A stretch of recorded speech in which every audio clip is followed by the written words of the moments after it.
personne ne peut apporter la réponse à nos défis. Comme on le dit, on ne peut pas raser la tête de quelqu'un à son absence. Donc, s'il y a une réponse, ça doit être notre propre réponse. Malheureusement, pendant longtemps, nos pays ont toujours été dans des positions, disons même qu'on a été formaté toujours pour chercher des solutions ailleurs. Peut-être dans l'ancienne puissance coloniale, peut-être ailleurs, toujours. Mais on n'a jamais cherché la réponse qui se trouve souvent à nos pieds, que nous ne voyons pas parce que, pour plusieurs raisons. Vous avez suivi qu'en Russie se tient le sommet des BRICS. Les BRICS qui constituent aussi une alternative, il faut l'avouer, une alternative face à la défaillance de cette gouvernance mondiale où, à défaut de pouvoir prendre en compte ces nouvelles réalités, des gens se mettent ensemble pour pouvoir travailler, pour pouvoir créer une dynamique politique multilatérale, pour pouvoir créer aussi un cadre économique multilatéral, pour travailler même, faire des échanges souvent dans nos monnaies locales. Parce que certaines puissances utilisent leur monnaie comme une arme. Et qu'en définitive, nos pays vont se demander est-ce qu'il ne faut pas chercher de solutions. Donc il y a les BRICS, il y aura aussi d'autres changements. Et à côté des BRICS, je pense que des structures comme l'AES aussi, dans notre espace, sont aussi une réponse.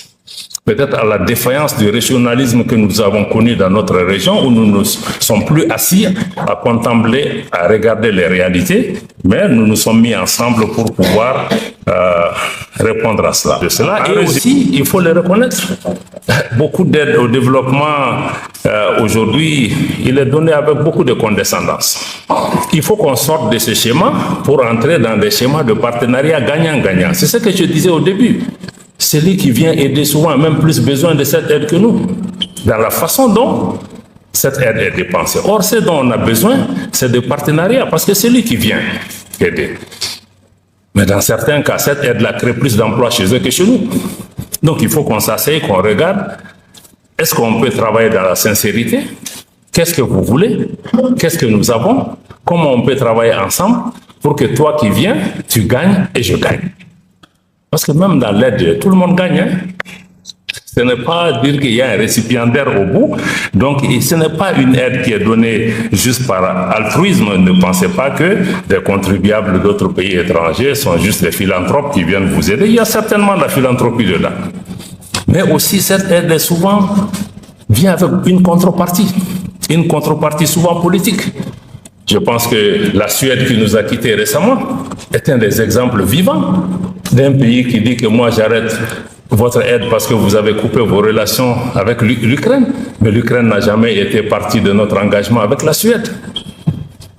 Et même la façon de le faire. Je pense que quel que soit le montant du chèque, il faut d'abord respecter la dignité des gens. Il ne faut pas penser que parce qu'on donne un chèque, qu'on peut vraiment dicter ce qu'on veut. Donc, il y a toujours une contrepartie. L'autre contrepartie, c'est même nos votes aux Nations Unies.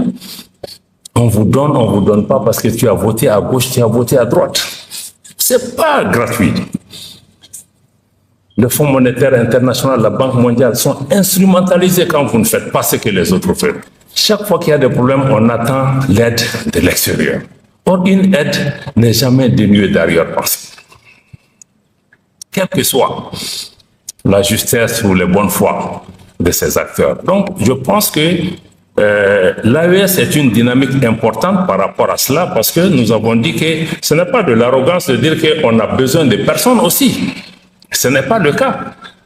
On a besoin d'autres, mais ce besoin-là doit se situer par rapport à ce que nous faisons. Aujourd'hui, dans le cadre de l'AES, nous avons aussi le courage de dire non, parce que ce n'est pas parce que quelqu'un paye un chèque qu'on va le suivre. Si ton chèque ne va pas dans la direction que nos pays ont définie, si ton appui ne vient pas aider nos armées dans le cadre de la vision stratégique que nous avons définie pour nos armées, mais nous avons le courage de dire non, merci. Y compris dans la région, pour des États autour de nous, qui veulent nous dicter des choses d'une certaine façon, on doit pouvoir dire non. Donc, le fait qu'il faut compter sur nous-mêmes, parce que là aussi, il ne faut pas se tromper, hein. On a des amis, on a des partenaires, mais il faut commencer par compter sur soi-même. Parce qu'en définitive, quand certaines situations difficiles arrivent, tu ne vois que toi-même dans le miroir. Donc, Donc, pour que les autres puissent venir t'aider, il faut que le premier pas soit fait par soi-même. C'est ça, l'AES, en se disant que le Mali, le Burkina, le Niger peuvent travailler ensemble, peuvent trouver des solutions. Pourtant, tout le monde s'est levé partout. Sur les télévisions internationales, vous avez entendu partout 3 pays pauvres qui se mettent ensemble, pays enclavés. Tous les négatifs ont été mis en avant. Mais c'est là le problème de confiance en soi devient important. Parce que quand tu commences à écouter ceci, tu ne vas pas bouger. Or, nous savons que ne serait-ce que sur le plan de la sécurité, le peu de moyens que le Mali a, le peu de moyens que le Burkina a, le peu de moyens que le Niger a, mais en les mettant ensemble, on voit le résultat sur le terrain. Parce que le problème n'est pas une question de moyens, le problème c'est une question d'approche. Nous avons décidé que s'il y a une menace au Burkina, c'est une menace pour le Mali, c'est une menace pour le Niger. Ça, déjà, c'est une force. Le Sahel est donc aujourd'hui victime aussi de ses opportunités et de ses richesses, également qui sont à la base de beaucoup de convoitises, comme je l'ai indiqué, y compris par rapport à ses ressources en eau. Bien malgré cela, la région est devenue également le le théâtre de beaucoup de rivalités extérieures qui sont attirées à la fois d'une part par des richesses naturelles dans notre sous-sol, mais aussi par la position stratégique de la région. Donc tout n'est pas question de richesse, mais la position même du Sahel est une richesse en soi. Et en cela, la position d'une région, d'un pays comme le Mali, est éminemment stratégique, même si on ne prend que le transport aérien en Afrique, des pays comme le Mali, le Niger, je crois qu'on ne peut rien faire sans ces régions. Donc notre position stratégique aussi est une dimension importante au-delà de nos ressources naturelles qui attirent les uns et les autres.